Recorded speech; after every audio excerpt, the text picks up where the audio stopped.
Tema 2 de la asignatura. Polinomios ortogonales clásicos. Ya ustedes vieron en la primera clase esta representación que yo les hice de las distintas clases de polinomios, donde en el centro, en el núcleo básico, están los polinomios ortogonales clásicos. Los polinomios ortogonales clásicos no son el hermano menor. Los polinomios ortogonales clásicos son muy importantes, siguen siendo importantes. Cuando a uno lo invitan a dar un curso, a dar una charla de polinomios en grupos donde las personas no son especialistas en polinomios ortogonales, en realidad a lo que nos invitan es a hablar de polinomios ortogonales clásicos. Bien, esa es la razón por la que hace 77 años se publicó el libro de Segó que tiene acá atrás, aquí detrás de mí, aquí a mi derecha, y continúa siendo un clásico, continúa siendo un clásico. Todos estos libros modernos a los cuales yo he hecho referencia, concretamente, exceptuando los de Peter Russell, son libros que no tienen todos los detalles de las demostraciones porque están en el SEGO. La verdad que SEGO hizo un trabajo maravilloso. A veces cuando estás acostumbrado a un lenguaje más moderno, pues te dificulta entrar en el SEGO porque es algo que está escrito en determinada época, con un cierto enfoque, pero es un libro que mantiene su vigencia. Con esto lo que quiero decir que los polinomios ortogonales clásicos, son una fuente de trabajo y continúan siendo. Justo el próximo seminario va a tratar de los polinomios ortogonales clásicos y aplicaciones de los polinomios ortogonales clásicos. ¿Cuál es una de... Este es el plan del tema, o sea, una introducción que va a responder a cuáles son esas propiedades de manera muy resumida. Ustedes van a hacer exposiciones sobre estos temas, por lo que yo no voy a ser muy explícito en muchos de los aspectos que aparecen aquí. Pero estas propiedades especiales ya son obviamente, al ser polinomios ortogonales, cumplen con las propiedades generales que hemos estudiado en el tema anterior. Es decir, satisfacen una fórmula de recurrencia de tres términos, los ceros son simples, los ceros polinomios consecutivos se entrelazan. O sea, todas estas propiedades que nosotros vimos también valen para este tipo de polinomios. Luego yo me voy a centrar una buena parte del tema en los polinomios de Chebyshev de primer y segundo tipo. Y estos de primer y segundo tipo los voy a utilizar como ejemplo de lo que debían hacer ustedes con al menos 3 demostraciones en los temas que tienen asignados. Bien, pero en Chebyshev no solo están las propiedades básicas, sino cuál es su origen. Aquí, en las demostraciones son resultados muy de análisis matemático básico. No hay aquí en las demostraciones de estas propiedades, pues que utilicemos grandes resultados y manos al loop y el análisis funcional y cosas de este tipo. Porque en realidad trabajamos con medidas que son absolutamente continuas con respecto a la medida del eje y que el peso es bien conocido y todo eso nos permite realizar cálculos muy exactos con estos polinomios. Y al final, la interpretación electrostática. Bien. Bueno.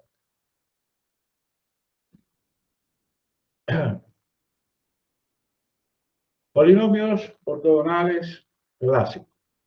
Arriba tienen las fotos de las personas cuyo nombre se asocia a esos polinomios. Fíjense que siempre aprendemos algo. En este caso, que no hay fotos de Legendre. Yo pensaba, seguro que esto lo han visto en alguna de las charlas que yo he dado allá en Dominicana, y ahí en lugar de ese dibujo lo que aparecía era una foto de Legendre que he cambiado por el dibujo que hizo uno de esos alumnos. De hecho, mirando sobre el tema que yo desconocía, fue el último seminario donde me enteré, se han hecho hasta concursos de dibujantes para ver cuál sería el verdadero rostro de Legendre. Pero en realidad lo único auténtico que tenemos es este dibujo que hizo un estudiante sobre Legendre. Interesante porque eso, consecuencia del seminario, siempre aprendemos algo. Por eso es importante que mantengamos el seminario y nos adelanta mucho, nos ayuda a mantener esa información. Entonces, básicamente, como el primer tema, nosotros tenemos que estos son polinomios tales que la integral de q sub n por x a la k con respecto a mu es 0 para todos los valores de k entre 0 y n menos 1, donde n suponemos que es el grado del polinomio q sub n. ¿En qué se diferencia? ¿Cuál es la diferencia de un caso a otro? Pues bien, ¿cuál es la función peso? Porque si miran todas estas medidas que aparecen aquí a la derecha, ya bien sea en el intervalo menos 1, 1, o en 0 más infinito, o en R, pues todas son absolutamente continuas con respecto a la medida de R. En el caso acotado, el caso menos 1, 1, fíjense que tenemos los polinomios de Jacobi. Polinomios de Jacobi a los cuales ustedes deben recordar que en la asignatura Análisis Armónico se le prestó mucha atención el tema de la convergencia de la serie de Fourier de este tipo de polinomios en norma P. Bien. Los polinomios de Jacobi son entonces, aquí me estoy refiriendo, aunque no hay ningún tipo de cálculo, pero utilizo una anotación en la segunda columna a los mónicos. O sea, es decir, aquí me estoy refiriendo a los mónicos. Y la forma en que usualmente se denota. Los polinomios de Jacobi son aquellos que son ortogonales con respecto a 1 menos x a la alfa por 1 más x a la beta diferencial de x, donde alfa y beta son mayores que menos 1. Estos polinomios tienen una forma explícita. Estos polinomios tienen sentido si alfa y beta son menores que menos 1. Bien, tienen sentido. O sea, la forma explícita hace que tengan sentido. ¿Qué es lo que perdemos? La ortogonalidad. Pero siguen teniendo sentido. Hay trabajos que ustedes pueden ver de Ramón Oribe, que lo tendremos en un próximo seminario, de Arnold Quisler, que se dedican a estudiar propiedades de los polinomios de Jacobi con alfa y beta menores que menos 1. O sea, esta condición, porque fíjense que en este caso necesitamos alfa y beta mayor que menos 1, porque obviamente yo estoy integrando desde menos 1 hasta 1, bien, desde menos 1 hasta 1. Y noten que en el caso en que alfa y beta sean negativos, pues ahí hay, en 1 y en menos 1 hay una singularidad de la función. Y lo que nos interesa es que al hecho de multiplicar con un polinomio, esa singularidad no desaparece. Se convierte significativa, es significativa si alfa y beta son mayores que menos 1. Si alfa y beta son menores que menos 1, perdón. Y en ese caso es que perdemos la integrabilidad. de los polinomios con respecto a ese peso. Bien, el caso particular bastante común en que alfa y beta son iguales es lo que se llaman los polinomios de Gegenbauer o en otros contextos los ultraesféricos. Bien, observen que el que alfa y beta sean iguales quiere decir que tanto el 1 como el -1 tienen el mismo peso dentro de la medida. O sea, hay una distribución de la distribución está, perdone la redundancia, distribuida de manera simétrica con respecto al intervalo -1. En el seminario anterior, la pregunta que hicieron y que respondió Paco era justo, que con esto creo que era Milané, que preguntó sobre los polinomios de Chebyshev de tercero y de cuarto tipo. Bien. El caso Legendre es un Gegenbauer. Cuando alfa y beta son cero, y en este caso son los polinomios ortogonales con respecto a la medida de Lebesgue. El caso Chebyshev de primer tipo y Chebyshev de segundo tipo también son Gegenbauer. ¿Bien? También son Gegenbauer, porque alfa y beta son iguales. En el caso de los Chebyshev de primer tipo, iguales a -1/2. Y en el caso de los Chebyshev de segundo tipo, pues iguales a 1/2. Alfa y beta iguales a 1. Por eso me aparecen estas funciones de peso que tengo aquí. Bien, estas funciones de peso. Pero, insisto, estos son Gegenbauer. Ya los polinomios de Chebyshev de tercero y de cuarto tipo no son Gegenbauer.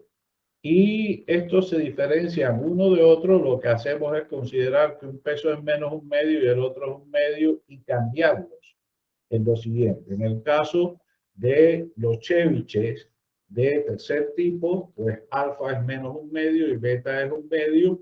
Y en los Chebyshev de cuarto tipo, alfa es 1/2 y beta -1/2.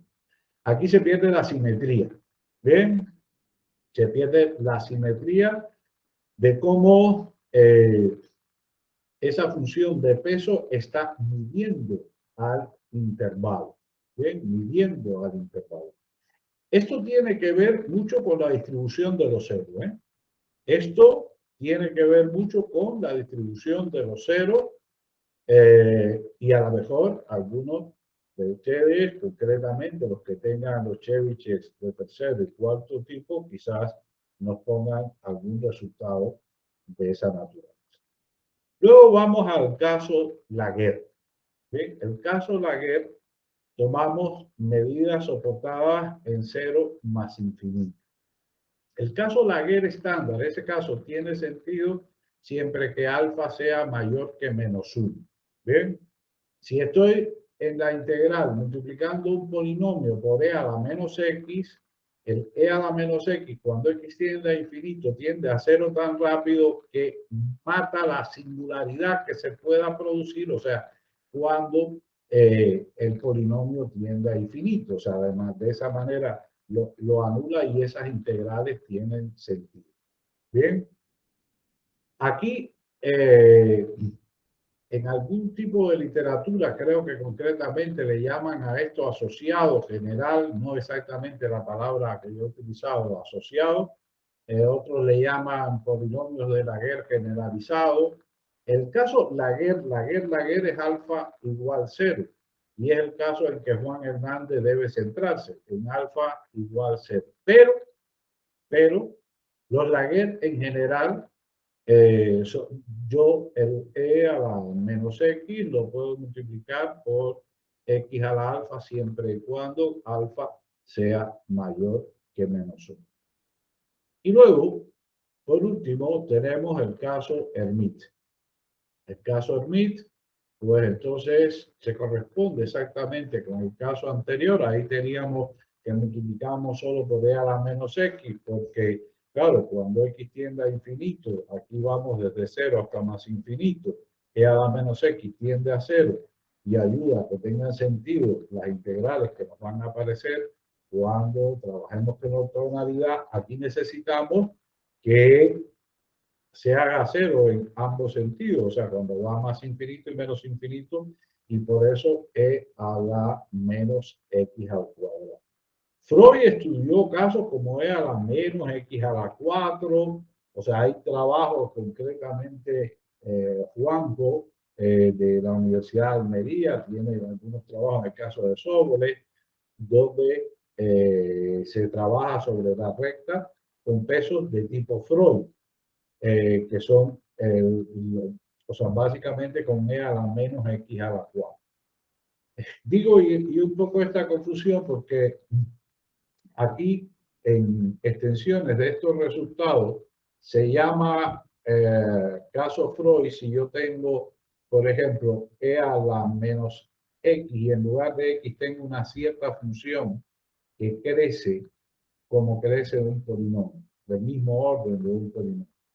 Y si es de crecimiento más rápido, digamos que tengo e a la menos e a la x, eso es lo que se llama el caso Erdős, que son generalizaciones de el Laguerre y el Schmidt que aparecen ahí.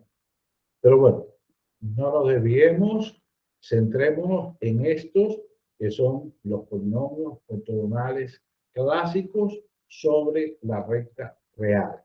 Polinomios ortogonales clásicos sobre la recta real. Importante esa segunda parte porque no me estoy refiriendo a polinomios ortogonales clásicos con medidas soportadas sobre el círculo unidad, que esa las vamos a ver con posterioridad. ¿Sí? En clase próxima tomaremos ese. Bien. Las propiedades significativas, llamativas, de los polinomios ortogonales clásicos, que tienen toda una relevancia muy grande en las aplicaciones, no son las últimas, pero esto los hace especiales, y que son, salvo extensiones, son únicas de los polinomios ortogonales clásicos, es decir, los caracterizan, los caracterizan. Uno, son soluciones de una ecuación diferencial de segundo orden, como la que aparece en el primer bloque de la transparencia. Bien, aquí estos coeficientes son coeficientes polinomiales. El polinomio que acompaña a, a, a la segunda derivada es de grado 2 y el que acompaña a la primera derivada es de grado 1. Esto es un detalle que no nos puede pasar inadvertido. Por eso es que yo insisto que en las demostraciones, bueno, ¿por qué este tipo de especificación? ¿Ven? ¿Por qué este tipo de especificación? Piensen ustedes que este término que aparece aquí, yo lo paso a la derecha. ¿Bien? Ese que he marcado en amarillo lo paso a la derecha. Ahora, esto que me queda aquí, ¿bien? Lo puedo considerar un operador diferencial. Un operador diferencial. Un operador diferencial con una propiedad muy interesante y además que es importante, y es la siguiente. Si I es un polinomio de grado 10, su derivada es de grado 9, pero yo estoy multiplicando por beta, que es un polinomio de grado 1. Bien, beta, que es un polinomio de grado 1. Aquí no es, aquí hay un error, no es alfa, es beta en esta expresión. Bien, aquí hay un error en la lámina, no es alfa, es beta. Así que entonces el grado que yo pierdo al derivar ese polinomio, como lo estoy multiplicando por un polinomio de grado 1, lo recupero. Aquí tengo la segunda derivada de ese polinomio i. Por tanto, derivar dos veces va a rebajar dos veces el grado del polinomio, pero lo estoy multiplicando por un polinomio de grado 2. De grado 2. Por tanto, estoy recuperando. En otras palabras, este no es cualquier tipo de operador diferencial, sino es un operador diferencial que conserva el grado del polinomio. Si lo evalúo en un polinomio de grado 54, el resultado va a ser un polinomio de grado 54. Bien, cosa interesante, recuerden que si esto está a la izquierda y esto lo hemos pasado a la derecha, estamos hablando de que estos números serán los autovalores de ese operador, ¿verdad? Estos son los autovalores y los polinomios ortogonales que satisfacen esta ecuación son las autofunciones de este operador diferencial. Así que esto no es una simple ecuación diferencial de segundo grado, y si hay unas determinadas restricciones, son unas restricciones que favorecen ese tipo de trabajo. A veces aquí no nos percatamos, pero claro, si nosotros queremos extender estos resultados, digo, por ejemplo, unos trabajos que quizás algunos de ustedes conocen, que yo hice con un alumno mío de doctorado que está en una universidad en Río de Janeiro sobre ortogonalidad con respecto a operadores diferenciales, una de las primeras propiedades que se le exige al operador diferencial es que conserve el grado de los polinomios. Que si lo evalúa a un grado de polinomio 54, al actual sobre ese polinomio, el resultado será el que sea, pero es un polinomio de grado 54. Esa es una propiedad muy importante. Bien. Segundo bloque de propiedades que cumplen cada uno de ellos, y es que pueden ser generados por no me hace falta apelar, digamos, como vimos en el tema anterior, para hacer cálculos de tipo simbólico a la fórmula de recurrencia, que por cierto me era muy útil desde el punto de vista eh, numérico, como vimos en la última parte del tema. No estoy despreciando la fórmula de recurrencia perfecta. Pero aquí yo tengo una cosa, y es que esos polinomios se pueden generar mediante derivación sucesiva de una cierta función. Y esto es lo que lo que se conoce como fórmulas de tipo Rodríguez. Es decir, que aquí, pues, P sub n no es más que la derivada de una función no negativa. En cada uno de los casos ya ustedes nos mostrarán en la charla por las potencias de otra función. La derivada enésima de ese núcleo que aparece ahí, pues me va a generar el polinomio. Fórmula de Rodríguez para cada uno de ellos. El segundo tipo tendrán, los Chebyshev de segundo tipo tienen una fórmula de Rodríguez, los de tercero, los de cuarto, los Laguerre, los Hermite, los Legendre, o sea, en todos tengo una fórmula de Rodríguez, es decir, que puede generarse derivando sucesivamente las potencias de una cierta función, pues entonces obtengo los polinomios. Y una tercera cosa que los hace especiales es que la derivada de un polinomio ortogonal clásico es un polinomio ortogonal clásico de la misma familia. La derivada de un Jacobi es un Jacobi, salvo variación de parámetros dentro de la familia. El único que la derivada de un Hermite es un Hermite son los polinomios de Hermite. Los polinomios de Laguerre con alfa igual 0, pues imagino que en la charla Juan nos hable de eso, pues su derivada es un polinomio de Laguerre con un cierto valor de alfa. Y lo mismo sucede en el caso de Jacobi, que involucra a los Laguerre los Legendre de Dionisio, los Chebyshev de tercer tipo de Carlos y los Chebyshev de cuarto tipo de Milanes. Bien, note que las tres son tres propiedades diferenciales. Todas las otras que vimos en el primer tema de la asignatura pues aquí tienen la misma validez. Pero esto los hace especiales en las aplicaciones. La interpretación electrostática que vamos a ver al final del tema depende fuertemente de esto, y la forma de identificarlos es justo porque son polinomios que nos van a aparecer que cumplen una ecuación diferencial con estas características que vemos aquí arriba. Bien, bueno, nos vamos entonces a los polinomios de Chebyshev. Polinomio de Chebyshev es un nombre muy extenso.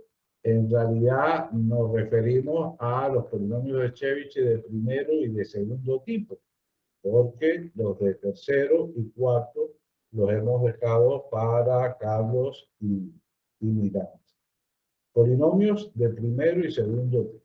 Digamos que esta parte de la exposición es un modelo de lo que esperamos que aparezcan en vuestro seminario, quizás con menos demostraciones. No recuerdo si tengo menos o más demostraciones que las 3 que yo les estoy pidiendo para el seminario. Ahora mismo no recuerdo bien. Al final podemos.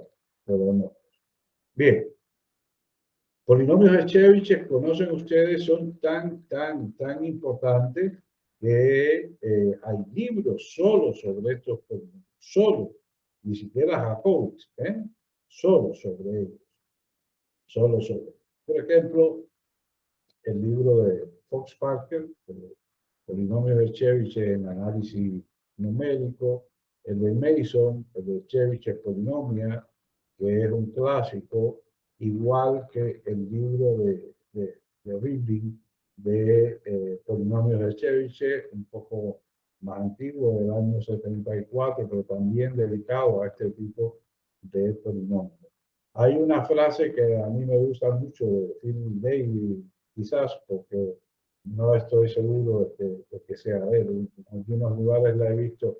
Me parece lógico que sea Phil Davis, pero conocen ustedes el libro de Phil Davis de Interpolation and Approximation, ¿verdad? Un libro que además ahí hay muy buenos resultados sobre polinomios extremales a los que se dedica nuestro apreciado estudiante Miranda. Bien. Y es que los polinomios de Chebyshev son densos casi donde quieran el análisis numérico. Y es que cuando uno menos lo espera, pues ahí aparecen las bondades de los polinomios de Chebyshev. Los polinomios de Chebyshev tienen su origen en un problema, digamos, de tipo mecánico, un problema de teoría de mecanismo. Bien, y consiste en el problema de si yo tengo la máquina de vapor, cómo yo puedo transformar el movimiento rectilíneo del pistón en el movimiento circular de la rueda. Así que entonces uno un poco desglosando el trabajo de Chebyshev, lo vieron justo en el seminario anterior, una parte de ese trabajo Manuel la proyectó. Es interesante porque es un trabajo que solo tiene el teorema, o sea, no hay un gráfico, no hay ninguna de estas cosas que aparecen aquí a la izquierda, de estos mecanismos que en breve vamos a ver en una animación y que aquí, en este enlace que tienen ustedes a la izquierda, pues lo que yo voy a proyectar en un momento es un resumen de esos mecanismos. Pero en realidad ahí tienen muchos vídeos, muchas simulaciones de distintos mecanismos. Bien. Entonces, a Chebyshev le aparecía la siguiente interrogante. Si yo tengo una cierta función en un intervalo, bien, puedo representar esa función a través de un polinomio de grado n, es decir, la puedo aproximar. Y si yo esa función la sustituyo por un polinomio, fíjense que el auto de los polinomios de la segunda mitad del siglo XX y las funciones racionales tienen que ver con el auge del ordenador, cómo se retomaron todo este tipo de cosas. Mucho más en la época de Chebyshev, que no había, perdón, no había instrumentos auxiliares de cálculo, así que básicamente lo que no fuera calculado con polinomio era muy complicado y había que hacerlo a través de tablas, muchas veces imprecisas. Bien, así que entonces puedo yo representar, y por eso representar está entre comillas, una cierta función mediante polinomio de grado a lo más n, de manera que yo pueda controlar el error. Bien, fíjense que esto, si lo traducimos al lenguaje actual, lo que es una noción de topología. La pregunta es, ¿los polinomios son densos en el espacio de las funciones continuas? Sabemos que la respuesta es sí, pero eso fue posterior, ¿verdad? Ahora bien, esos son los polinomios, donde los grados crecen hasta el grado, o sea, pueden crecer indefinidamente.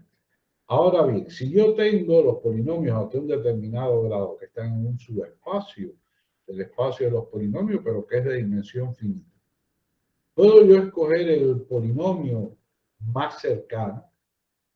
Este es el conocido problema de la mejor aproximación. Bien, vamos a suponer que la respuesta es que sí. Sí, sí, sí, existe. Sí, sí, sí, existe. Recuerden ustedes que la distancia de un cerrado al compacto siempre es mayor que cero. Es una espacios que estamos trabajando y de los cursos básicos de topología que ustedes han tenido, pues claro, yo puedo garantizar de que existe. Ahora, otra cosa es que yo pueda caracterizar ese elemento. Es decir, puedo construir ese polinomio que me da el menor error, puedo construirlo. Bien. El problema, como aparece debajo, tiene varias cuestiones, muchas de las cuales, porque tampoco es criticable que Chebyshev no viera alguno de estos problemas o explícitamente no los incluyera. Pero lo primero es, existe este polinomio, podemos esperar, tener esperanza de que lo podamos construir. Y si lo podemos construir es el único que hay, bien, es el único que hay. Y por otro lado, ¿cuál es la medida del error? ¿Es esta? ¿Es esta la medida del error? Esta que tengo aquí arriba es la forma de medir el error. ¿O es esta que tengo aquí? ¿O es esta otra? ¿Bien? Es decir, que el problema, tal como yo se los he planteado a ustedes, como problema de investigación, y es como quiero que ustedes, digamos, entiendan esto, hemos creado un nuevo ente, estamos estudiando unas determinadas propiedades. Una de las cosas que me pregunto, ¿existe? Y si existe, ¿lo puedo calcular? Mi pregunta es único? ¿Existe y es único? Es decir, ¿eso tiene sentido, la unicidad? En el caso de los polinomios ortogonales con respecto a una medida, recuerden que son únicos salvo constante multiplicativa. No es que siempre, siempre, siempre pueda garantizar, pero esa constante me garantiza ese parámetro libre que yo pueda tener familias de polinomios ortonormales o los mónicos o simplemente los polinomios ortogonales clásicos con la normalización característica de ellos. ¿Bien? Y luego, la noción que nos aparece mucho a nosotros es la siguiente. ¿Y qué sucede si yo cambio la noción de convergencia? Bien, recordarán del curso que acaban de pasar de análisis armónico cuando estudiaron la serie de polinomios ortogonales de Jacobi y la convergencia en norma LP. ¿Para qué valores de P esa serie es convergente? Sabemos que en L2 sí lo era, pero en LP en general. Es decir, si yo cambio, porque esta sería, si esta es la forma en que, si esta es la forma en que estamos midiendo, pues esta sería con la norma de orden 2 y esta con la norma de orden 1. Y esta sería la que corresponde a la norma uniforme, ¿verdad? ¿Qué sucede si yo cambio la noción de que significa estar cerca, la forma en que voy a medir la cercanía entre una y otra expresión? Bueno, esto de los polinomios de Chebyshev, yo he hecho aquí un resumen de las aplicaciones para luego adentrarnos en el tema de sus propiedades y de los contenidos, pero aquí yo he hecho un resumen de las aplicaciones que aparecen en esta página, usa sobre simulaciones eh, que vimos que, que vieron el enlace en la transparencia anterior. Vamos a ver, digamos, las aplicaciones de este tipo de polinomio y cuál es su origen.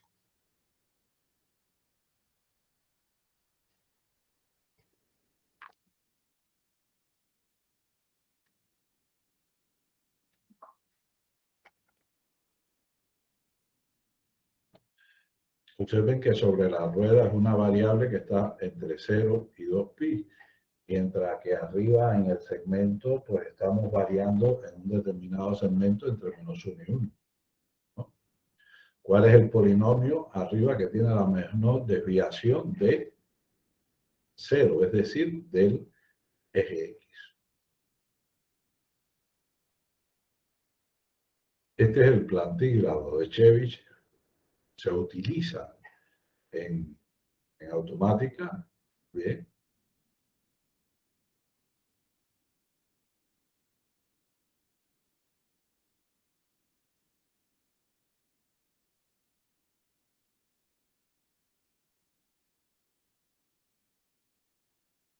Una de las aplicaciones en la silla de ruedas.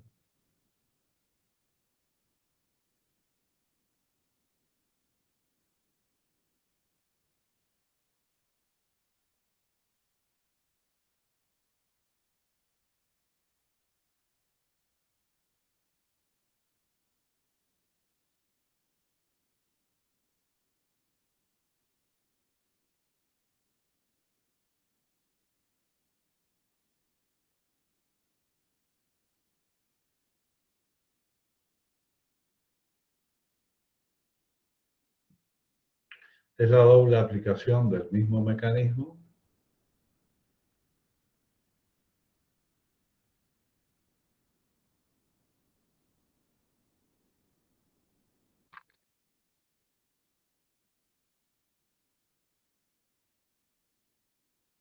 para convertir el movimiento rectilíneo del pistón en el movimiento circular de la rueda, conocido como el mecanismo de Chebyshev.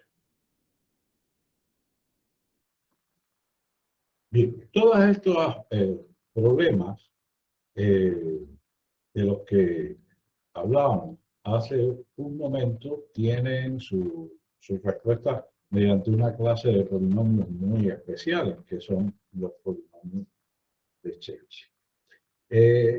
Los polinomios de Chebyshev, que observen que aunque a la izquierda está toda la lista, observen el comentario que yo hacía un momento, como los de primero y de segundo tipo, que son Gegenbauer, es decir, que alfa y beta son iguales, tienen un comportamiento simétrico, ¿verdad? En el intervalo, o sea, hay una cierta simetría ahí de la derecha y de la izquierda. Ya en el caso de los de tercero y cuarto tipo, recuerden que ya no tenían el mismo exponente, no son Gegenbauer, como cambia la fuerza que le damos al 1 o al -1 como peso dentro de la función de peso, bien, como, o sea, que le damos mayor protagonismo y está en el numerador o si está en el denominador, a la diferencia esta de 1 menos X o el 1 más X cuando está próximo a -1, observen que el comportamiento no es simétrico. ¿Bien? Supongo que lo mismo Juan que Carlos nos expondrán sobre eso y es interesante pues, comparar los ceros de, de un caso con el otro caso. Están muy relacionados y bueno, y esta falta de simetría, ¿no? que hay en este caso porque no es Gegenbaum. Bien, aparecen remarcados en más oscuro los polinomios de Chebyshev de primero y de segundo tipo. Y bueno, los del tercero y cuarto tipo no, no voy a adelantar, no voy a hacer prácticamente ningún comentario respecto a ello, porque creo que disfrutaremos mucho en esas dos charlas de seminario que nos quedan. Los polinomios de Chebyshev de primer y segundo tipo se pueden obtener de una manera muy simple, muy simple. Y esa simpleza pues, hace que sean muy útiles y tengan muchas aplicaciones. Bien, vamos a considerar, como tengo arriba, y esta es una de las maneras más simples con las cuales se puede introducir, vamos a suponer que yo tengo que z es igual a x más y. Claro, esto,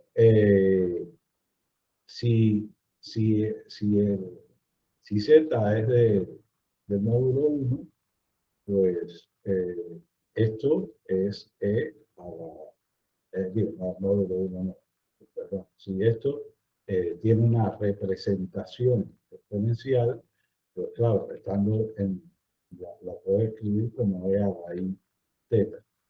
Esto sabemos que es la exponencial compleja, coseno de teta más coseno de teta. Claro, aquí teta entonces es el arcocoseno de x. Bien, teta es el arcocoseno de x. Y si nosotros consideramos que i al cuadrado es igual a 1 menos x al cuadrado, entonces, claro, tener por un lado la potencia de x más i a la n, que en notación exponencial sería coseno de teta más i seno de teta a la n, y sabemos que eso es coseno de n teta más i seno de n teta, pues entonces yo voy a dividir en parte real y parte imaginaria. ¿Bien? Parte real y parte imaginaria. Y resulta que entonces la parte real son justo los polinomios de Chebyshev de primer tipo y la parte imaginaria los polinomios de Chebyshev de segundo tipo. De ahí obviamente entonces, claro, yo tengo que estos polinomios de Chebyshev que observen no son mónicos ni son los ortonormales, tienen una normalización muy específica, pero que en el caso, y esto es muy típico de los polinomios ortogonales clásicos, me da mucha ventaja a la hora de simplificar los cálculos. Porque resulta que entonces el polinomio de Chebyshev enésimo que está representado de tipo 1 mediante esta t caligráfica sería el coseno de n por teta, pero teta es el arcocoseno de x. Pues entonces esto, que es una expresión trigonométrica, justo es este polinomio que está aquí escrito en términos de la variable x e y, pero y la estoy sustituyendo mediante la expresión que teníamos arriba para que todo me quede dependiendo de una variable. Y lo mismo nos sucede con los polinomios de segundo tipo. Bien, Interesante, porque fíjense que ahora yo me pregunto, ¿y cuáles serán los ceros de este polinomio? Claro, lo que tengo que preguntarme es cuándo el coseno es cero.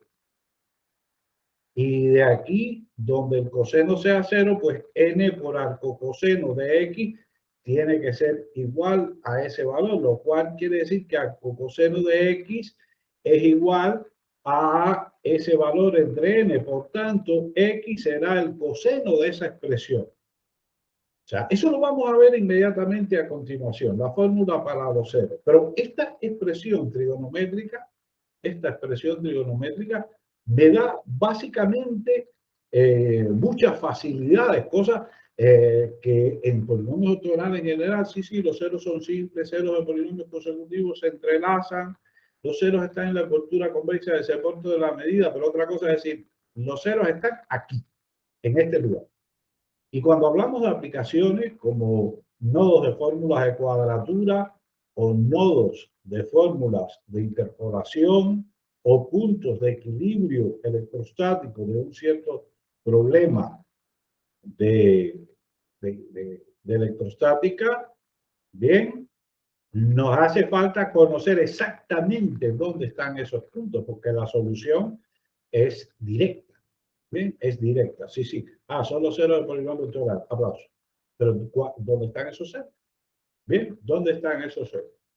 Por tanto, me imagino que en cada una de las presentaciones que ustedes hagan nos darán fórmulas específicas, directas, para conocer dónde están los ceros de esos polinomios, que es muy importante que de cara al futuro, a la hora de hacer experimentos numéricos, nos va a ser muy útil.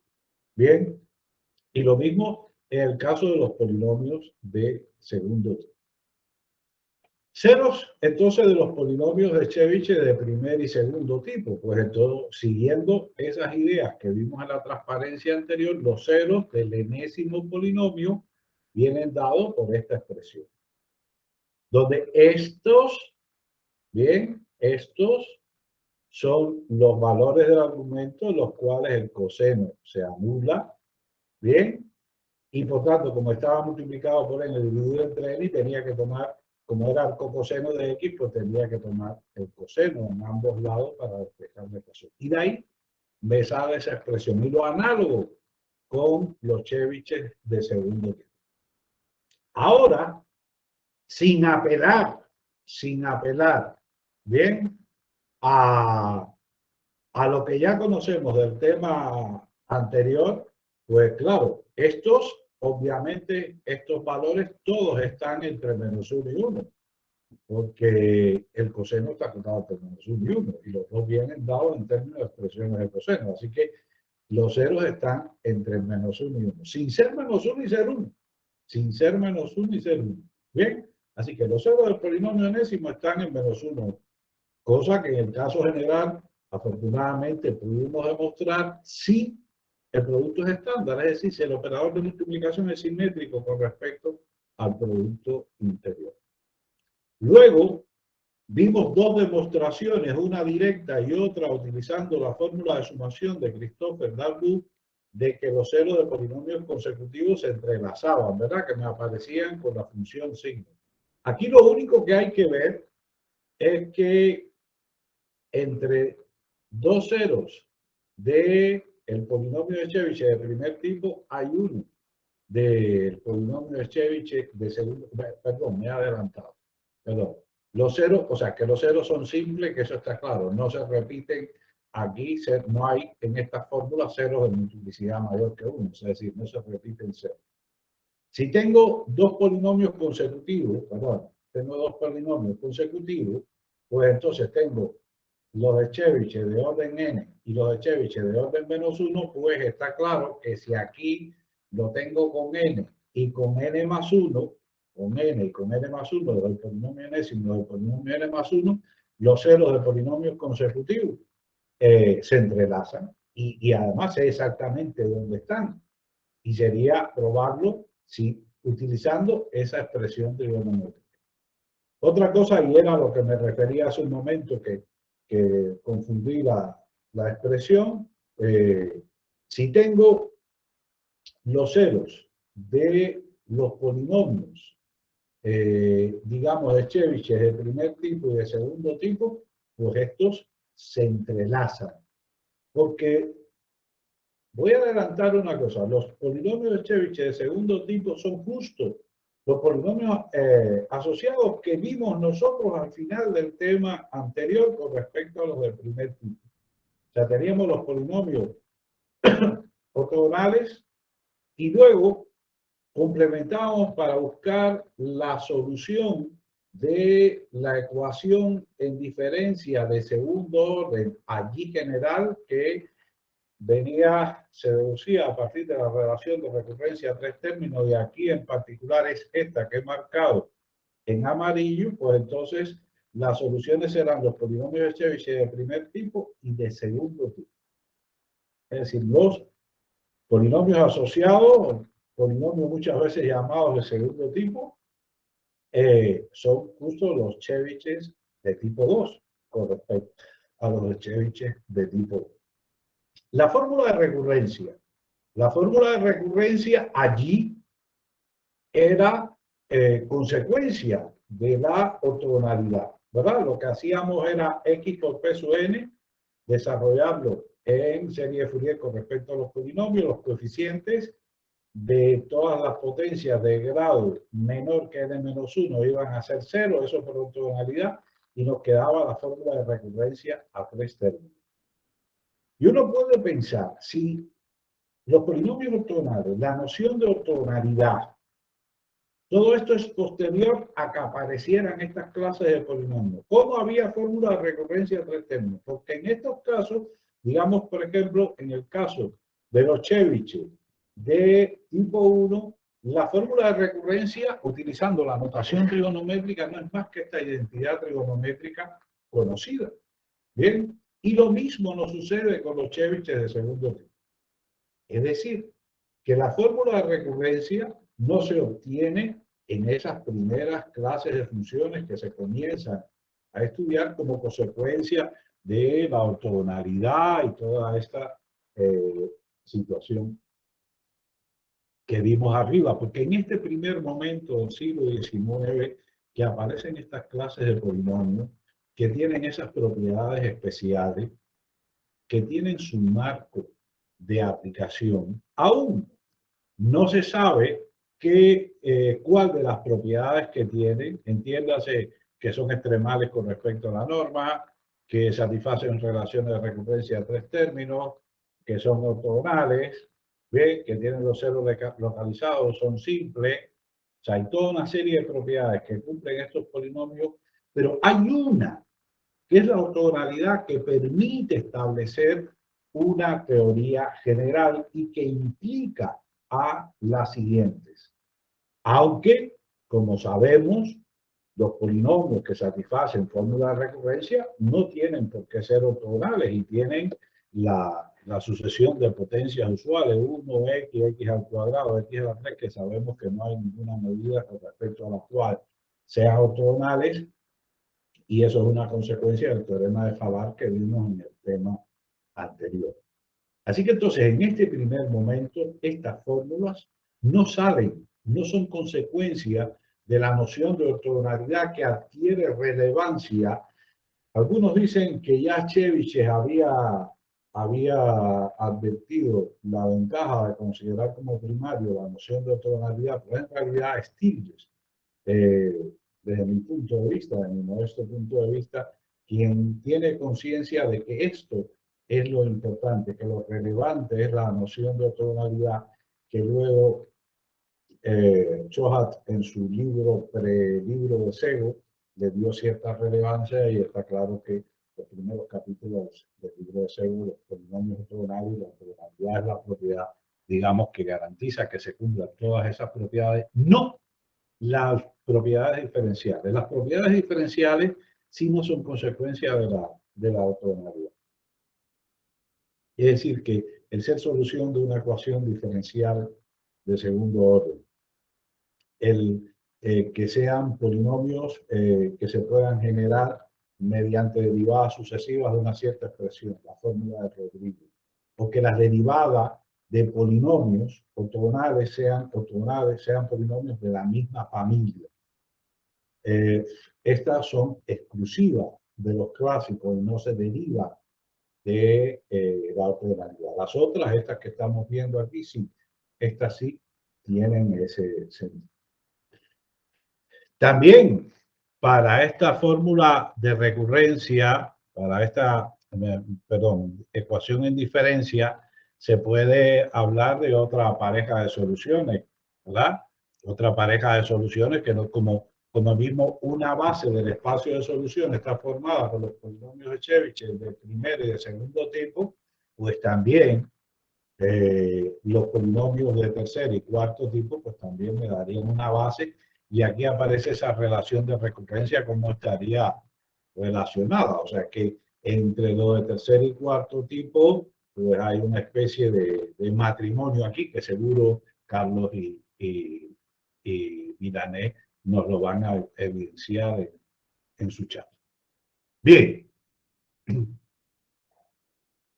Son soluciones de una ecuación diferencial. Esta es la versión de la ecuación general que vimos allí. O sea, esta es la versión de la general. Es decir, que si yo considero esta primera parte como un operador diferencial, pues entonces los polinomios de Chebyshev de primer tipo son las autofunciones de ese operador diferencial, o funciones propias, como les guste llamarlas. Y estos que están aquí serán los autovalores o valores propios.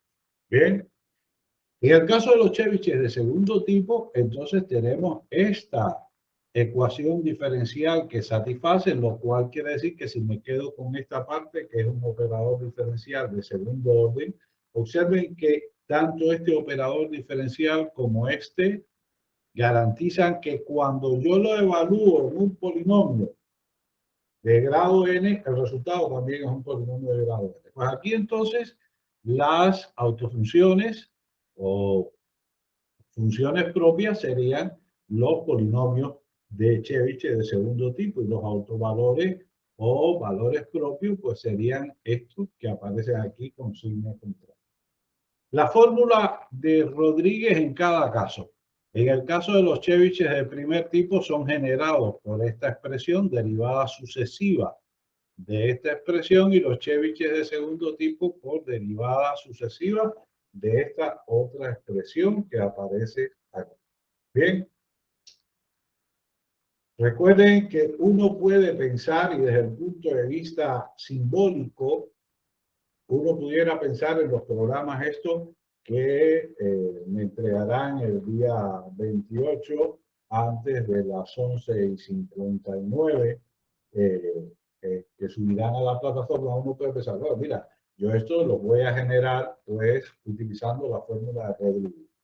De manera simbólica esto funciona, y funciona con unos cuantos valores, pero recuerden ustedes que tenemos métodos muy precisos, muy precisos para la integración numérica, pero la diferenciación numérica tiene su complejidad. Bien, y su complejidad tiene la diferenciación numérica, no así la fórmula de cuadratura, fórmula de curvatura, es decir, la integración numérica. Ahí tenemos un mayor espectro y una mayor precisión del método numérico. La ortogonalidad. Bien, pues ya lo conocemos. Los polinomios de Chebyshev de primer tipo son ortogonales con respecto al peso 1 sobre raíz cuadrada de 1 menos x al cuadrado. Bien, en este caso, estos son con la normalización estándar de los Chebyshev, que es la que viene de la expresión trigonométrica que vimos en la representación anterior.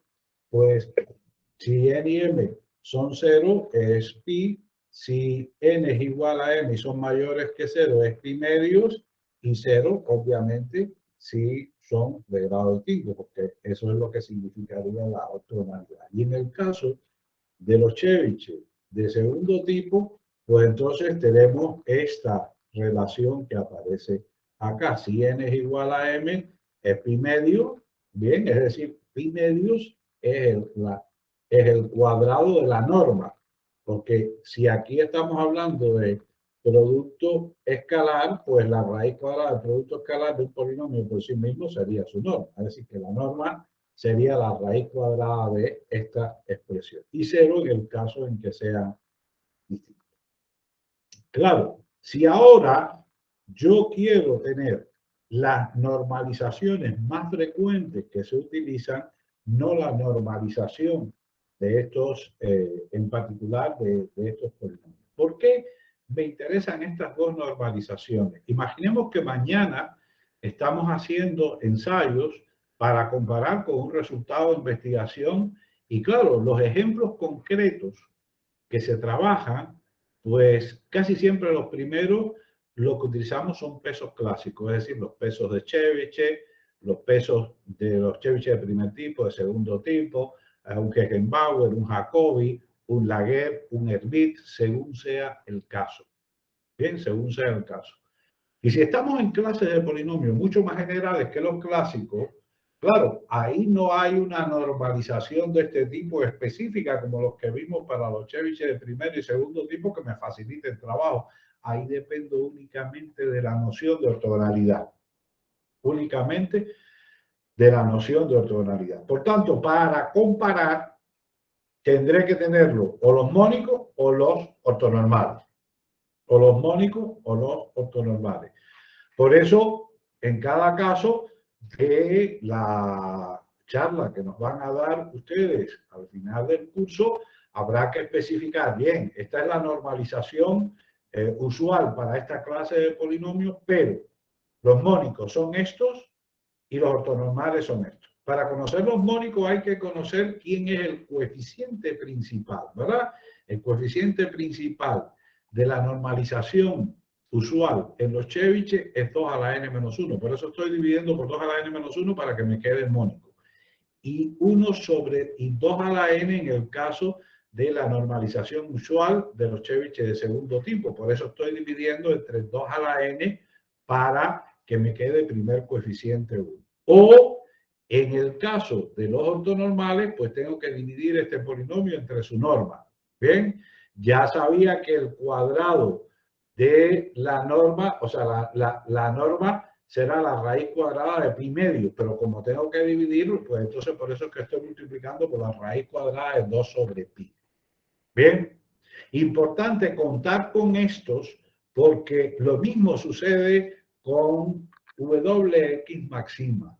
Esos polinomios que están en el paquete ortopoli, lo que me dan es la normalización estándar. No me dan los mónicos ni me dan los ortonormales. Así que ustedes deberán, dado esos polinomios, calcular la norma para tener y dividir entre la norma para tener los ortonormales o calcular el coeficiente principal, y por eso al inicio de la clase hacía mención de la importancia de calcular el coeficiente principal para que me queden los mónicos, que son los que en experimentos numéricos, en el trabajo de investigación, vamos a comparar, porque no tenemos ese tipo de normalización especial que hay aquí en cada caso que me facilita el trabajo, que es lo que posibilitó que resultados que luego son consecuencias de la ortogonalidad aquí se pudieran demostrar directamente partiendo de identidades trigonométricas. Bien, partiendo de identidades trigonométricas, que es lo que hemos hecho en ese caso. Bien. Fórmulas explícitas, pues además hay fórmulas, ya teníamos unas fórmulas en términos de suma que habíamos visto al inicio para los polinomios de primero y de segundo tipo, fórmulas que tienen sentido en el caso de los Jacobi en general, lo que yo comentaba, inclusive si alfa y beta son menores que -1, ¿no? En el caso de los Jacobi. Aquí pues tenemos estas expresiones que me van a facilitar, digamos, determinar el comportamiento asintótico de la familia de polinomios ortogonales. Me van a facilitar comportamiento asintótico de la familia de polinomios ortogonales. Quiere decir, por ejemplo, y este es el esquema asintótico, estas son las asintóticas que nos vamos a dedicar a estudiar después del tema de ortogonalidad sobre el círculo unidad y es en lo que cierra el curso. El curso que está matizado, es una teoría muy amplia, la teoría de polinomios ortogonales, tiene distintos enfoques y desde el punto de vista del análisis, que es la razón de ser de nuestro grupo, el comportamiento asintótico tiene mucha relevancia. Hay 4 tipos de asintóticas, 4 tipos de asintóticas de interés. Primero, y están relacionadas, insisto, con problemas de diversa naturaleza. Problemas de convergencia de serie de Fourier, problemas de teoría de aproximación, ¿bien? Problemas de aproximación racional, o sea, este tipo de resultados son de mucho interés y son resultados de carácter teórico, no es que directamente un resultado de esto asintótico lo voy a coger y me va a quedar algo como la expresión de recurrencia, algo como el equilibrio electrostático o lo que en breve vamos a ver de el tema de interpolación. ¿Bien? ¿Bien? Bueno, la llamada asintótica fuerte. La asintótica fuerte, lo que me dice, y aquí insisto, está en términos de polinomios, ortogonales. Bien, en términos de polinomios ortogonales. Perdón, en términos de polinomios de Chebyshev. Aquí está en términos de polinomios de Chebyshev. La idea aquí es la siguiente. Bueno, aquí, perdonen, este igual no va aquí. El igual va aquí, delante del 1 medio. ¿Ven? O sea, aquí el igual va delante del 1 medio. Ahí hay un error en la expresión. Bien, la asintótica fuerte, lo que me pregunto es lo siguiente. Bien, si yo tengo una sucesión de polinomios ortogonales como las potencias, ¿de qué función se pueden comprobar cuando se pueden comportar cuando n tiende a infinito? En el caso de polinomios ortogonales clásicos, como los polinomios de Chebyshev, lo podemos decir directamente, y aquí solo es un cálculo algebraico. Esta fórmula yo se las he enseñado varias veces en las distintas charlas introductorias sobre polinomios ortogonales. Pero cuando yo veo una expresión de ese tipo, y por eso en este caso he incluido esto de última hora aquí, que por eso el igual se me quedó, pero esta transparencia ya la han visto, pero sin esta parte que yo he marcado en amarillo. Porque quiero recalcar que ustedes cuando vean una expresión de este tipo, sí, mira qué fórmula, qué bien, mira, no, ¿y de dónde sale? ¿Cómo yo puedo calcularla? ¿Cómo yo entiendo la demostración? ¿Cuál es el origen de ese resultado? Que muchas veces, y sobre todo aquí, cuando estamos en polinomios ortogonales clásicos, son cosas muy elementales.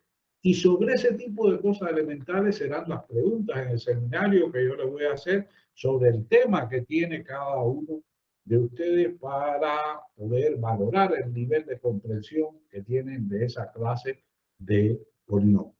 Bien, asintótica fuerte. Pues bien, claro, aquí si yo tomo esta expresión que tengo arriba, ¿bien? Esa expresión que tengo arriba, y divido entre z más la raíz cuadrada de z al cuadrado menos 1, pues entonces está claro que lo que me va a quedar, si divido entre esa expresión, observen ustedes que esto que está aquí es z más raíz cuadrada de z al cuadrado menos 1. Si estoy dividiendo entre esa cantidad, ahí lo que me queda es 1. En un medio que va aquí, iría aquí delante. Y z menos z al cuadrado menos 1 es lo mismo que 1 sobre z más raíz cuadrada de z al cuadrado menos 1. Y lo único que tienen que hacer es multiplicar, como dicen los chicos que repiten aquí, para cada vez que tienen una diferencia por el conjugado. Es decir, multiplicar arriba y abajo por z más la raíz cuadrada de z al cuadrado menos 1. ¿Bien? Así que entonces, esto es lo que me queda. O sea, 1 medio por esta expresión 1 más esta cantidad. Pero esto es para z que está en el exterior del intervalo menos 1, 1. Y esta que está aquí Z igual raíz, Z más raíz cuadrada, Z al cuadrado menos 1 es la transformación conforme del exterior del segmento menos 1, 1 en el exterior del círculo de unidad. Lo vimos en el curso de análisis complejo, en la clase de transformaciones conformes, donde me aparecía ese grupo de transformaciones conformes que en la segunda clase de este curso, cuando revisamos los fundamentos del análisis complejo, yo le di mucha importancia. Por eso me interesa ese tipo de transformación conforme, porque está relacionada con mi tema de investigación. Claro, entonces, si para Z fuera de menos 1, 1, esta que está aquí, me envía ese Z. Si yo tomo ese Z y le sumo la raíz cuadrada de Z al cuadrado menos 1, eso tiene módulo, valor absoluto mayor que 1, porque el exterior de la circunferencia unidad, ¿qué cosa es? El exterior de la circunferencia unidad son todos aquellos números complejos que tienen valor absoluto mayor que 1. Así que entonces aquí debajo en amarillo lo que tengo es un número cuyo valor absoluto es mayor que 1. 1 sobre un número complejo que tiene valor absoluto mayor que 1 elevado a la 2n, cuando n tiende a infinito, eso tiende a 0 y está claro que ese límite es un medio. Importante entenderlo, que yo no tengo una acción pasiva, porque en este caso es muy elemental, no tengo una actitud pasiva con respecto. Y eso mismo es el tipo de pregunta que ustedes deben estar preparados en el seminario. Ah, bien, ¿y esto de dónde sale? Ah, bueno, mira, es que estos polinomios tienen esta expresión. ¿Qué sucede si en lugar de ser los de primer tipo son los de segundo tipo? ¿Qué sucede si yo tengo esta familia de polinomios que me aparece aquí arriba, los uso n, y voy a calcular la asintótica fuerte? ¿Tendrá sentido dividir por z más raíz cuadrada de z al cuadrado menos 1 a la n y calcular ese límite? ¿Cuánto da ese límite? ¿Cómo puedo simplificar? Pero es puro tecnicismo algebraico, es cálculo de primer y segundo año de ingeniería. No hay nada complicado. No hay nada que ustedes no puedan comprender. No hay nada que ustedes no puedan analizar. Es un problema no de aptitud, sino de actitud con C. Cómo yo ante este tipo de contenidos voy a actuar y voy a decir, y esto tengo que entender. Digamos ahora, por ejemplo, tengo el cociente de polinomios consecutivos. Claro, aquí arriba yo tengo el enésimo y debajo tendría el n menos 1. Es decir, que lo que tengo es el cociente de eso que está en amarillo en n, ¿no? Y debajo evaluado en n menos 1. Pues, ¿qué hago? ¿Qué hago para tener este resultado? ¿Qué hago para tener este resultado? Pues muy simple, voy a utilizar la asintótica fuerte. Voy a dividir arriba y abajo por el correspondiente z más z al cuadrado menos 1 a la n. Pero entonces, como 1 es de grado n más 1, necesitaré n más 1 y ese es el que me va a quedar del otro lado. Bien, lo dejo para que lo analicen. O el de la raíz enésima. ¿Qué sucede si yo tengo el límite del cociente de polinomios consecutivos y cómo de ahí yo puedo deducir que el límite de la raíz enésima utilizando las propiedades de logaritmo? Bien, muy interesante. Y luego, la asintótica comparativa. La asintótica comparativa es comparar dos sucesiones de polinomios ortogonales. Javier, en su disertación doctoral, tiene experiencia de este tipo. Tengo los polinomios piensen en los productos de sobre como el que me preguntaban me preguntaban de que había repetido, que Dionisio, a quien agradezco, se percató de que había repetido una misma expresión. Bueno, los polinomios que son ortogonales con respecto a ese producto, cómo se comportan con respecto a los ortogonales a la primera parte, que es una ortogonalidad estándar. Y de este límite, muchas veces tiene el objetivo de que esta es una familia que yo conozco muy bien, en este caso particular la conozco. No me hace falta este tipo de resultados, pero imaginen que estos son unos sobres en la asintótica comparativa. Entonces, ¿de qué manera esa familia de los numeradores hereda comportamiento asintótico?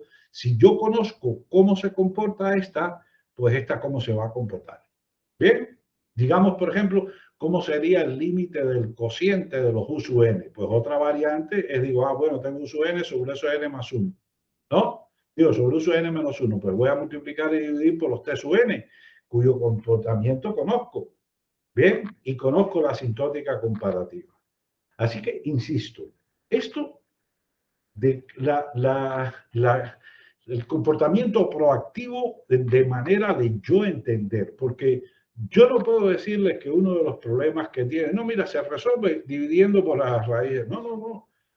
Aquí nosotros tenemos un espectro de resultados, un espectro de problemas, de métodos de trabajo, y a veces sirve uno, otros los tenemos que adaptar, ¿bien? Otros los tenemos que adaptar. Pero en general, insisto, siempre son útiles todas las ideas de cómo se demuestran estas propiedades básicas de los polinomios ortogonales. En general, ortogonalidad estándar, como vimos en la clase anterior, y en particular como en esta que estamos en el caso de polinomios ortogonales clásicos.